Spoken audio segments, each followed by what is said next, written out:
বন্ধুরা, বর্তমানে মধ্যপ্রাচ্য জুড়ে টান টান উত্তেজনা বিরাজ করছে।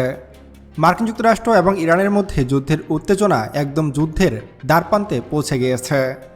যে কোনো সময় হামলা হতে পারে এবং বড় ধরনের যুদ্ধ সংঘটিত হতে পারে। আর এই উত্তেজনার কেন্দ্রে উঠে এসেছে এক চমকপ্রদ তথ্য। এবার যুক্তরাজ্য ইরানের বিরুদ্ধে তাদের সম্ভাব্য হামলায় তাদের গুরুত্বপূর্ণ দুইটি ঘাঁটি দিয়াগো গার্সিয়া ও RAF ফেয়ারফোর্ট ব্যবহার করতে দিচ্ছে না, যেটা মূলত মার্কিন যুক্তরাষ্ট্রের বিরুদ্ধে ব্রিটেনের কঠোর বার্তা যে এইবারে ইরান হামলায় তারা মার্কিন যুক্তরাষ্ট্রের সাথে নেই। দিয়াগো গার্সিয়া মূলত ভারত মহাসাগরে অবস্থিত একটি দ্বীপঘাঁটি, যেটাকে অনেকেই মার্কিন সামরিক ঘাঁটির নীরব দুর্গ বলে থাকে।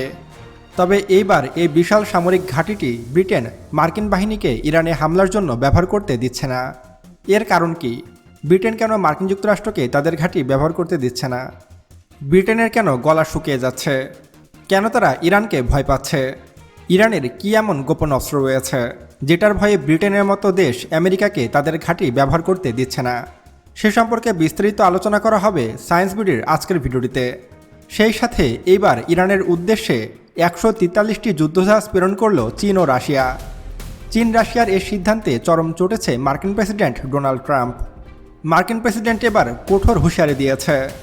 চীন ও রাশিয়া কেন ইরানের পক্ষে হুরমুজ প্রণালীতে 143টি যুদ্ধজাহাজ প্রেরণ করছে? এবার কি সরাসরি ইরানের হয়ে যুক্তরাষ্ট্রের বিরুদ্ধে লড়াই করবে চীন ও রাশিয়া? এই সম্পর্কেও বিস্তারিত আলোচনা করা হবে আজকের ভিডিওটিতে। তাই আজকের এই ভিডিওটি অনেক বেশি গুরুত্বপূর্ণ ও ইনফরমেটিভ হতে চলেছে। তাই ভিডিওটি মনোযোগ সহকারে একদম শেষ পর্যন্ত দেখতে থাকুন। তো চলুন শুরু করা যাক। বন্ধুরা, দিয়াগো গার্সিয়াগো মূলত ভারত মহাসাগরে অবস্থিত ব্রিটেনের একটি বিশাল সামরিক ঘাঁটি। যে ঘাঁটিটি একদম সমুদ্রের মাঝে হওয়াতে পৃথিবীর কোনো দেশ সেই ঘাঁটিটি দখল করে নিতে পারবে না, এবং এই ঘাঁটিটি মাঝ সমুদ্রে অবস্থিত। ফলে এইখান থেকে খুব সহজেই দক্ষিণ এশিয়া, মধ্য এশিয়া এবং আফ্রিকায় আক্রমণ করা যায়। আর এ কারণেই এই ঘাঁটিটি সারা বিশ্বের জন্য খুবই গুরুত্বপূর্ণ। যুক্তরাজ্যের এই ঘাঁটিটি সবসময় ব্যবহার করে আসে যুক্তরাষ্ট্র। যেমন এর আগে আফগানিস্তান হামলায়, ইরাক হামলায় এবং সিরিয়া হামলাতে এই ঘাঁটিটি ব্যবহার করেছিল মার্কিন যুক্তরাষ্ট্র। এমনকি এর আগে যখন 12 দিনের যুদ্ধ সংঘটিত হয়েছিল ইরান ও ইসরায়েলের মাঝে, সে সময়ও কিন্তু এই ঘাঁটিটিতে 6টি B-2 বোম্বারকে দেখা গিয়েছিল। সম্ভাব্য সে সময়ও কিন্তু এই ঘাঁটিটি ব্যবহার করেছিল মার্কিন যুক্তরাষ্ট্র। কিন্তু এবার ইরানে হামলার জন্য ব্রিটেন এই ঘাঁটিটি ব্যবহার করতে দিচ্ছে না যুক্তরাষ্ট্রকে। মূলত ব্রিটেন এবার ভয় পাচ্ছে ইরানকে, কারণ ইরান সম্প্রতি তাদের একটি নতুন মিসাইল উন্মোচন করেছে, যার নাম খোরামশাহর 5। আর এটি একটি হাইপারসনিক ব্যালিস্টিক মিসাইল, আর যার রেঞ্জ ধরা হচ্ছে প্রায় 12,000 কিলোমিটার। অর্থাৎ এটি সরাসরি ব্রিটেনের রাজধানী লন্ডনে আঘাত আনতে সক্ষম। এমনকি ইরানের সর্বোচ্চ ধর্মীয় নেতা আয়াতুল্লাহ আলী খামেনি তার এক ভাষণে স্পষ্টভাবে বলে দিয়েছে, ব্রিটেন যদি তাদের সামরিক ঘাঁটি দিয়াগো গার্সিয়া মার্কিন যুক্তরাষ্ট্রকে ব্যবহার করতে দেয়, তাহলে এর বিপরীতে ইরানও কঠোর অবস্থান নেবে এবং তারা সরাসরি ব্রিটেনের রাজধানী লন্ডনে মিসাইল হামলা করবে। আর এটাকে ভয় পেয়েছে ব্রিটেন। আর এই কারণে ব্রিটেন এবার মার্কিন যুক্তরাষ্ট্রকে তাদের সামরিক ঘাঁটি ব্যবহার করতে দিচ্ছে না। মূলত এই খোরামশাহর 5ই ইরানের জন্য রক্ষাকবচ হয়ে দাঁড়িয়েছে। আর এই মিসাইলের ভয়ে ব্রিটেনের মতো পরাশক্তিও ইরানের বিরুদ্ধে দাঁড়াতে ভয় পাচ্ছে। খোরামশাহর 5 এমন একটি মিসাইল যেটি ফায়ার করার পরে এটি শব্দের গতির থেকেও প্রায় 12 থেকে 14 গুণ বেশি স্পিডে আঘাত আনতে পারে। অর্থাৎ এটি যদি ইরান থেকে ফায়ার করা হয় তাহলে মাত্র কয়েক মিনিটেই ব্রিটেনের রাজধানী লন্ডনে আঘাত আনবে এই মিসাইলটি। আর এটাকে ভয় পাচ্ছে ব্রিটেন। এছাড়া মধ্যপ্রাচ্যে ব্রিটেনের ব্যাপক উপস্থিতি লক্ষ্য করা যায়। সেসব উপস্থিতিতে ইরান হামলা করতে পারে। সব কিছু মিলে এবার ব্রিটেন ইরানের বিরুদ্ধে যেতে ভয় পাচ্ছে।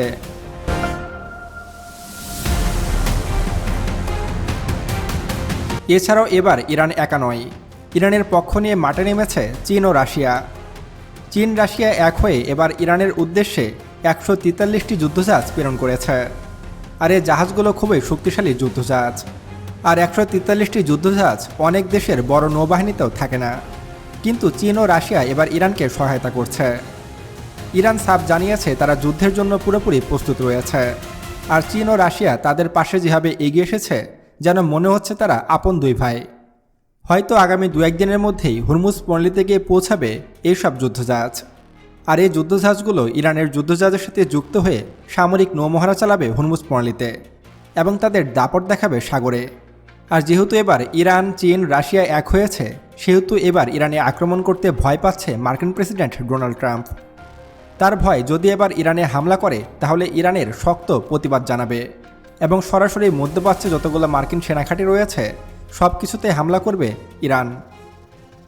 এছাড়াও ইরানের সর্বোচ্চ ধর্মীয় নেতা আয়াতুল্লাহ আলী খামেনি তার বক্তব্যে স্পষ্টভাবে জানিয়ে দিয়েছে, মার্কিন যুক্তরাষ্ট্র যদি তাদের এয়ারক্রাফট ক্যারিয়ার দিয়ে ইরানে হামলার চেষ্টা করে তাহলে সেই এয়ারক্রাফট ক্যারিয়ারকে মাঝ সমুদ্রে ডুবে দেওয়া হবে। আর এটি ইরান এমনি এমনি বলেনি, কারণ ইরানের হাতে রয়েছে শক্তিশালী সব এন্টিশিপ মিসাইল। এছাড়াও চীন সম্প্রতি তাদের DF-17 হাইপারসনিক এন্টিশিপ মিসাইল দিয়েছে ইরানকে, যেটি খুবই শক্তিশালী একটি হাইপারসনিক মিসাইল। এটি ফায়ার করার মাত্র কয়েক মিনিটের মধ্যেই সরাসরি শত শত কিলোমিটার দূরে থাকা জাহাজেও আঘাত আনতে পারে। আর মার্কিন যুক্তরাষ্ট্রের যে আব্রাহাম লিঙ্কন এয়ারক্রাফট ক্যারিয়ার রয়েছে সেটাকে ধ্বংসের জন্য এরকম একটি মিসাইলই যথেষ্ট। ইরান যদি এই DF-17 দিয়ে আমেরিকার এয়ারক্রাফট ক্যারিয়ারে হামলা করে তাহলে মুহূর্তেই সেটি সাগরে ডুবে যাবে।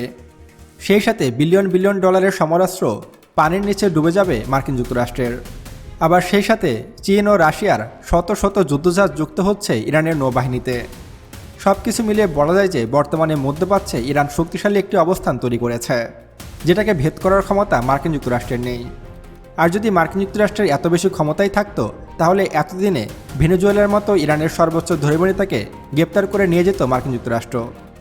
কিন্তু যুক্তরাষ্ট্র সেটা করতে পারছে না, কারণ ইরান ভেনেজুয়েলা নয়, ইরান স্বাধীন সার্বভৌম একটি শক্তিশালী মুসলিম দেশ, যারা নতুন পরাশক্তি হিসাবে পৃথিবীর মানচিত্রে জায়গা করে নিয়েছে।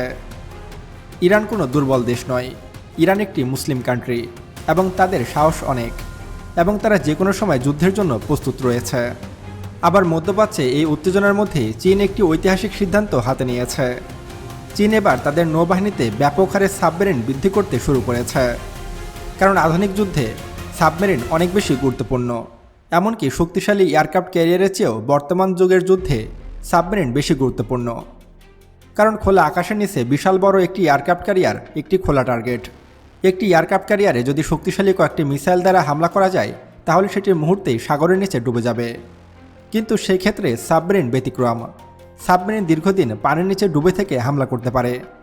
এছাড়া বর্তমানে যেসব পরমাণু শক্তিচালিত সাবমেরিন বের করছে চীন, সেগুলো মাসের পর মাস, বছরের পর বছর সাগরের নিচে ডুবে থাকতে পারে, এবং সাগরের নিচে পানির নিচে কোথায় কোন অবস্থানে রয়েছে সাবমেরিন সেটি ডিটেক্ট করা খুব কঠিন, যার ফলে বর্তমানে শক্তিশালী দেশগুলো সাবমেরিন তৈরির দিকে ঝুঁকেছে, বিশেষ করে চীন ও রাশিয়া। বর্তমানে চীন ও রাশিয়া দ্রুত তাদের সাবমেরিন শক্তি বৃদ্ধি করছে এবং দ্রুত তারা আরও বেশি শক্তিশালী হচ্ছে। বন্ধুরা, এরই মধ্যে আমাদের হাতে আরেকটি খবর এসে পৌঁছেছে। মূলত আফগানিস্তান থেকে হাজার হাজার সৈন্য এবার ইরানের উদ্দেশ্যে রওনা দিয়েছে। তারা সরাসরি আমেরিকার বিরুদ্ধে ইরানের হয়ে যুদ্ধ করতে চায়, এবং আফগানের এই তালেবান সৈন্যদের সাহস দেখে আমি বাঁচি না। তারা মার্কিনীদের বিরুদ্ধে একবার জয়লাভ করেছে নিজ দেশে, এবার তারা তাদের ভাই ইরানকেও সাহায্য করতে চায়। আর আফগানিস্তান যেহেতু ইরানের পার্শ্ববর্তী দেশ, তাই খুব সহজেই আফগানিস্তানের সৈন্য তালেবানরা ইরানে পৌঁছাতে পারবে এবং তারা একত্র হয়ে শক্তিশালী সামরিক বাহিনী গঠন করতে পারবে মার্কিন যুক্তরাষ্ট্রের বিরুদ্ধে। সব কিছু মিলে বলা যায় যে বর্তমানে মধ্যপ্রাচ্যে ইরান খুবই শক্তিশালী একটি অবস্থানে রয়েছে। আর এই কারণে এই মুহূর্তে আমেরিকা ইরানে হামলা করার দুঃসাহসও দেখাচ্ছে না। বন্ধুরা, আফগানিস্তানের তালেবানদের ইরানের পক্ষ হয়ে লড়াই করার সিদ্ধান্তটিকে আপনি কেমন চোখে দেখছেন তা অবশ্যই আমাদেরকে কমেন্ট করে জানাবেন। এবং আরও এমন ভিডিও পেতে এখনই আমাদের চ্যানেল সায়েন্স বিডিকে সাবস্ক্রাইব করুন এবং পাশে আসা বেল বাটনে ক্লিক করুন। তো দেখা হচ্ছে পরবর্তী ভিডিওতে। ততক্ষণ পর্যন্ত সুস্থ থাকবেন, ভালো থাকবেন। আল্লাহ হাফেজ।